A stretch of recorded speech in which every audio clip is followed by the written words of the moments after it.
Moping through the streets of Asakusa after his loss to Dragon, Arthur's mind plays on, repeating what people told him over and over again. He's lucky to be alive, and that the wound he suffered would have killed a normal person. Sitting down, he remembers how he told Dragon he was a knight. Grabbing the remnants of the holy sword from his pocket, Bro questions if it really is a holy sword. Grabbing the piece from his hand, Big Volk examines it for a moment, before guessing that this is all that's left of Excalibur. He can tell it's a high-temp resistance carbon fiber, but Arthur reveals it's oricalum, a legendary metal. His Excalibur was forged from oricalum by dwarven blacksmiths. Curious about where he found this so-called metal, Bro says he got it at Mount Volcano. Wondering where this Mount Volcano is then, Vulcan asks, only to be informed that it is indeed the hardware store. Getting back to it though, he can tell from what he sees that this isn't real oricalum. It's just plain old high-temp carbon fiber like you'd get at any old hardware store. Over having his own reality ruined, Arthur just demands that Bro stay silent. Grabbing his ass off the ground though, Big Volk gets him on his feet and asks the Night King if he wants to help him find some real oricalum. Curious, Arthur asks what he means. Replying that they're going to find that legendary metal, Volk points to his forge and elaborate array of weapons while claiming that he will forge him a real holy sword. Knowing Arthur is a bit mental, Volk heads over to Asakusa where he meets up with Iris, Yu and Lisa in order to construct a plan. Arthur, as we all know, gets insanely strong when his knightly image is enhanced, so all they need to do is get him to believe whatever metal they're going to give him is the legendary oricalum. To do this, they're going to set up a sort of quest-type adventure in order to help him find his new ore. Confused, Yu questions if they're supposed to participate in this game with him. Volk simply says it's Arthur. The standards are low, but the more people who get involved with it will help. The battle at Fuchu was a reminder of how strong the enemies are, and right now they don't stand a chance unless Arthur powers up. Wondering where he might be, Lisa asks, to which we find he's currently waiting outside impatiently fidgeting. So Volk says they probably shouldn't keep him waiting any longer, he's already got some fake ass ore set up for him. Leaving the building, Big Volk apologizes to the Night King of Legend while pointing out the crew he brought with him. Currently, he feels as if he has a lead on where some oricalum might be, but like Arthur says, they need intel. Due to that, Volk reveals a rumor he heard about an expert on oricalum right here in Asakusa. According to him, the owner of the pickle shop knows all about it. Seeing that Arthur isn't exactly buying the story though, Volk tells him to think. Pickle store owners use stones to press pickles, so when it comes to rocks, picklers are pros. Frazzled, Arthur can't believe how smart Volk is. It's been hidden in plain sight all along, so no one's figured out where it is. Pointing to the store I'll pickle ya for him, Arthur rolls over and asks the owner where he might find the oricalum. Lisa and Yu try stopping Arthur and even apologize to the old man for asking such odd questions. Randomly though, the pickler lets them in on the info that the oricalum is over at the Draper's store. Getting all up in the man's face, he thanks him and asks for some more info. However, the store owner just rambles off the same answer about the Draper's store. Noticing the repetition himself, Arthur says it's like a game and they'll get no more information from this man. The gentleman pointed them in the correct direction, so they better get going. Inside the pickler's store, the oldie can't believe how freaking weird Company 8 is. They gave him this massive clump of iron, which was nice, but his pickling press, a legendary ore, dude can't seem to understand the nonsense he's been roped into. Over with Arthur, dude receives the legendary shovel and another possible location for oricalum from the grocer. She informed him that the barber was the one who they needed to speak to, so once again, Arthur gets the group moving. Later now, and standing in front of the god tree Yggdrasil, Arthur repeats how he was told he'd find a hint to the oricalum under the tree's roots. Digging a small hole with his legendary shovel, he spots a bag with a sheet of paper inside. On it, he finds an elaborate riddle revealing the oricalum's location. Repeating the phrase, "It's darkest under the lamppost," it clicks for Arthur, as in his eyes, that's where he'll find the oricalum. It's darkest under the lamppost. In other words, the ore is in the dark place, the Nether. Freaking stunned with how he came to this development, Yu tells him to read the note again. Arthur, not listening though, knows he should have realized this earlier, that the legendary ore would be somewhere unseen by human eyes. Feeling exhilarated with the idea of completing his quest, Arthur commands them to all follow him into the Nether. Oricalum, a legendary ore found on the legendary Isle of Atlantis. It's an ore so special, it's considered legendary, which means it must be very rare. the perfect material to create the legendary sword of Excalibur, and to forge Excalibur with any ore but oricalum would be unthinkable. Arthur, the Night King, thinks he's finally discovered the whereabouts of the mighty Excalibur. It's all written conveniently on this treasure map. He's not sure what it means by darkest under the lamppost, since it's written in ancient runes, but from what he deciphered, it says dark, and that's all he needs to know. The darkest place he knows of is the Nether, so guesses Excalibur has to be down there. Yu awkwardly asks if he doesn't think the map could be pointing him back to the original shop he visited, like it's even written on the map. Arthur though is just unable to understand how he even expects him to remember the first place he went to. Bro states that what he actually believes is that the note is referring to the place it all started, Atlantis. Not wanting this to go longer than it needs to, Lisa says if he believes it, then it has to be true. Volk, standing there, points out how the enhancement is already working on Arthur, they just might need to change their plans slightly now. Following the group Muppet, Volk tells you the first thing about idiots. They're short-sighted, they don't think, and simply want to go from point A to Z. In the Japanese language, they even have a word for that kind of thinking, which literally means short circuit. Someone like himself, who builds machines though, cannot be that kind of short-sighted. He has to consider problems from every angle. That there is how you find the best possible solution. Turning back around, Arthur asks them what they're doing before demanding they hurry up and find an entrance to the Nether for him. Locating a sealed entrance to the Nether, Arthur asks if they can enter here, and Yu, worried himself, wonders if they can just enter the Nether without permission. Stating that they've already done some very unfire soldier-like things on this quest, Volk remembers back to how Arthur told a kid who approached them earlier that they were just an unimportant side quest. Now down in the Nether though, Yu, having wanted to turn back, begins freaking out over being in the Nether. Smacking him over the top of his head, Arthur demands he comes to his senses. This is the Nether. If one of them lets their guard down, the abyss will bore its gaze into their soul, so they have to keep their eyes peeled. A little bit back, and knowing what Lisa was about to say, Vulcan checks up on her, making sure she's okay with being in the Nether and that it's not triggering old memories. Lisa though says she's moved on. Her fear of Dr. Giovanni is still there, but knows the time will come when she'll have to surpass him. Gassing her up, Volk says that when that time comes, he'll be right there to help kick his ass. Lisa knows they're plotting another cataclysm, and that it's getting closer to happening, so it's vital in her eyes they become strong enough to stop them. Agreeing, Volk says it's why they need Arthur. They need him to get this power up. He can't believe that his delusions are more effective than actual training, yet they seem to be. Confused with it all, he asks himself how flame powers truly work, and what in the world even is a dollar. Sometime later, Volk calls out to Arthur, asking if he has any idea where they're heading. Telling him to hold it, Arthur says he can sense something up ahead. In his past, when his mother and father vanished from his life, they said they were going on a journey to save the world. Now he has no doubt that the two of them are on an adventure much like their own. Having been at it for over an hour now, Lisa tries to fake out that the boss is in a nearby room before activating her fishing fire in an attempt to lure Arthur in. Augmenting her voice, the fake boss claims to be the ruler of this abyss, one that protects the legendary ore of oricalum. Turning his head to see Lisa faking it next to him though, Arthur tells her to stop being ridiculous. After all, she's a grown freaking woman and Yu is watching her.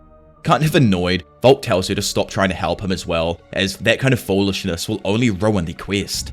Noticing the sudden change in Arthur's demeanor though, Lisa asks what the hell just happened with him. Telling the group that he sensed something, he demands that they all take a step back as two people are approaching them. Nervous, Vulcan tries reminding Arthur that he doesn't have his blade, but Bro states that a knight never reveals his poverty. His father and mother are out there, saving the world. He will join his honourable parents by smashing their foes with his knightly martial art, the Avalon stance. Demanding to know who goes there, a man and woman of eerie resemblance stroll up to Arthur, claiming to be no one other than his parents. Stunned, Arthur can only mutter out a few words, while Volk himself nonchalantly jokes that it's Arthur's parents before coming to the realization that it's actually his parents and freaking the hell out. Arthur himself questions what they're up to down here, and his father reminds him of the letter he gave his son before they left to save the world. Still stoked with life himself, Arthur knows he could always count on his parents, Father King and Mother Queen. Happy themselves, his parents both gas him up for becoming a fire soldier and saving the world just like them. Smiling, he says the day they left him, he became the Night King, to which his dad proudly acknowledges. Losing his mind over the fact that it's as if there's 3 Arthurs in front of him, Volk interrupts, wondering what the hell is even going on here. Turning to him, Arthur tells him to not think, but to feel. Screaming back, Vulcan tells him that he needs to stop feeling for a damn second and actually think. Speaking up, Arthur's father's instincts tell him that the people with his son must be his fellow fire soldiers. Introducing themselves, they say they are the Resistance, doing their part to cleanse the nation of corruption. Having never even heard of this resistance, Vulcan asks what in the world they're even going on about. Elaborating, Mother Queen says Arthur's father thought up this ruse as a way to disappear and escape their debtors. She's just been playing along, so pretty much they've been playing as lone rebels in the Nether. She couldn't just let him go into the Nether alone, and it was too dangerous to take Arthur with them at the time. It's obvious to her husband has faults, but she still loves him nonetheless. Lisa argues with them that it's not a brilliant idea to just abandon their son though. However, Mother Queen wisely points out that she can always pop out more kids if she wants to. Her husband though, she only has one of him. Plus, they're doing it to save the world from disaster. From what they've gathered, it appears the Holy Soul Temple and its worship of the Sun God was created as a way to control the masses. That being from a higher plane, called the Evangelist, is trying to start another great cataclysm and destroy the world. Also, spontaneous human combustion happens when another cell from an alternate dimension comes to assimilate one of them.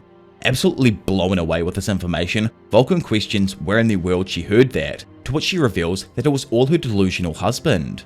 Vulcan goes to ask him how, but Father King tells him how is a silly question. The answer is, he is a prophet. Many years ago, when food poisoning and a fire put his restaurant out of business and everything he owned went up in smoke, all he could do was try to escape reality.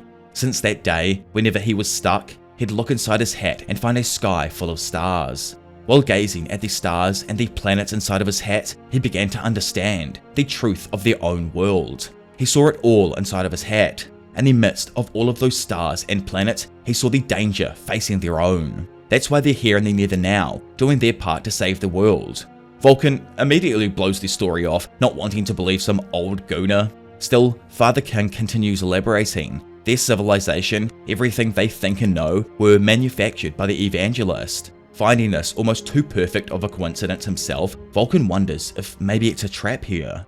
He questions Arthur's dad if he really showed up here because of that prophecy, and learns Bro had a feeling that his son was just going to randomly show up. Turning to his own son, he asks him if he's here to find something. With a fat grin, Arthur replies that he is indeed. He came here to find the oricalum to forge the true Excalibur. Turning and walking off, Father Knight tells them all to follow him. Yu, a bit worried, asks Arthur if these are really his parents. Letting him know that of course they are, Arthur reminds him that deception doesn't work on him and he would never mistake someone else for his parents. Yu jokes that it is a touching reunion. However, Arthur reminds him that they've all been working to save the world, and this reunion doesn't surprise him at all. After finally reaching the pile of things that Arthur's father had gathered together in the Nether, Lisa asks what all this stuff is, as she doesn't recognize anything. Mother Queen pops back in to let her know that it's all stuff from before the Great Cataclysm. They collected everything here by themselves while in the Nether. Pulling something out himself, Arthur's daddy-o drops a large cone-like object onto the table. Looking at it, Arthur wonders what it is. Stunned himself, Vulcan asks if this happens to be a fairing from a space rocket. Getting permission to touch it, he says the cone is made of a special aluminium alloy with a heat-treated coating. It's tough enough to resist temperatures up to 3000 degrees. Having only listened to what he wanted to hear though, Arthur starts getting gassed up over the idea of forging a blade from the fragment of a dead star. Suddenly though, the group is harassed by 3 Arthur lookalikes who all scream out for their mother and father. Yu, physically blown away that there are kids down here in the Nether, watches as Arthur's mother goes over to make sure they're all alright. With a cheeky grin, Father King says they just happened after they came down in the Nether. Blown away himself because that's the entire reason they left Arthur behind, Yu is quickly snatched away by Lisa, who tells him to drop it as every family has its issues. Slapping the metal comb on Arthur's dome now, both of the boys scream out though that they're gonna do it, they're gonna make Excalibur. Elsewhere, in the depths of the Nether, the rat-looking white-clad member, Yona, congratulates Halmia. Halmia tells her to shut it though, and not say the damn line. Not listening, Yona continues stating that now is the age of Pi's decoding. The pillars are all assembled. The time to enact the cataclysm is near. Back in Asakusa, Obi chats with Konoro about Arthur and Vulcan going about creating a new sword. He apologizes for the hassle. It's just Arthur's a bit odd. The more excited he gets, the more powerful he is in battle. Over at the forge, Vulcan quickly comes to realize that normal fire, even in the forge, won't be enough to melt metal. In order to bring the heat up, dude knows he has to use a thermite process. Finally melting it down, he tells the others that all they need to do now is pour it into the mold. Vulcan says the metal won't retain its original strength, but the idea of creating a sword out of a rocket is pretty magical to him. Once completing the pour, Vulcan collapses onto a nearby seat, knackered after his hard day's work. Seeing his boy, Obi rolls over while offering him a cider to cool him down. While smashing back the brew, the two have a small convo about how out the gate Arthur can actually be. You never truly know what he's going to do. However, Vulcan says that the metal they did end up finding was the best thing possible. It turned out even better than he originally planned. Happy to hear that Obi knows they're going to need Arthur's powers as much as they'll need Vulcan's technical expertise in the upcoming battles. Vulc says Arthur may be a bit stupid, but he's never let them down once. He rises to every occasion, no matter what. Turning to the Cap, he asks if the battles are going to start soon, to which Obi confirms as they have no time to waste. Captain Hibana recently gave them some intel about the cause of spontaneous human combustion, and about the 7th pillar, Sister Sumire. Smashing his empty glass to the bench, Vulc says his break's over. After all, once the fighting starts, all he can really do is sit and watch from the sidelines. Hours pass as Vulcan goes to town on the blade, beating and moulding it into shape. Finally, at day's end, Yu goes and finds Arthur. Hurriedly pushing him through the door, he finds Vulc promising him that it was indeed worth the wait. Sitting up against a fence, a brand new, perfectly crafted Excalibur sits ready for its owner's grasp. Picking it up and caressing the fine detailing on his weapon, Arthur goes to say something, but is interrupted by Vulc offering him something else. Taking it, he asks what it is. Elaborating, Vulc says it's a star ring, made from the shavings of a star fragment. Wear it around your neck now, then when the time comes, put it on your finger. Looking at his new weapon, Arthur's gaze fixes on something distant. Thanking Big Vulc for it, he swears on his sword that no one shall ever defeat him again. After then getting back to their place of residence in Asakusa, Arthur finds another letter left to him by his father. Maki, just rolling in, says she heard he found his parents and it's awesome. However, upon seeing the letter herself, she gets confused that they've already left again. Placing her hand on Arthur, she asks if he's alright, yet is quickly stunned by something. As she looked upon the profile of this young man, so oblivious to the reality that his parents had abandoned him a second time, Maki felt that there was the Night King who would save this planet, now that the true holy sword of legend was in his hands. Yeah, Arthur's cooked. I can't lie, after doing my research for this arc, I kind of agree with the larger community that it was really cool seeing Arthur's parents and the reunion here and everything, but damn, they just suck. It's great our boy is so freaking dumb that he can't really understand the reality of how sad it is that they left him and started another family in the Nether. Obviously they had to leave him behind, otherwise that was their only link to IRS or taxes, as I'd imagine. That was my thinking anyway. I'd love to know your thoughts on it down below in the comment section as well. I know this arc and the last one before it weren't anything massive in terms of battles and whatnot, but it was nice to return to some of the other characters before things really kick off in these final few arcs. Next up, we do return to Shinra in the Stone Pillars arc and focus up on him before things finally do start back off with the Asakusa showdown, which is just a fantastic arc by the way, and I can't wait to get there. Of course, subscribe if you have enjoyed the video, and leave a like if you are new around here, as it really helps in pushing my content to a bunch of new amazing people. But for now, it's been your professional degenerate Diavolo, and I'll see you all in a bit. Bye.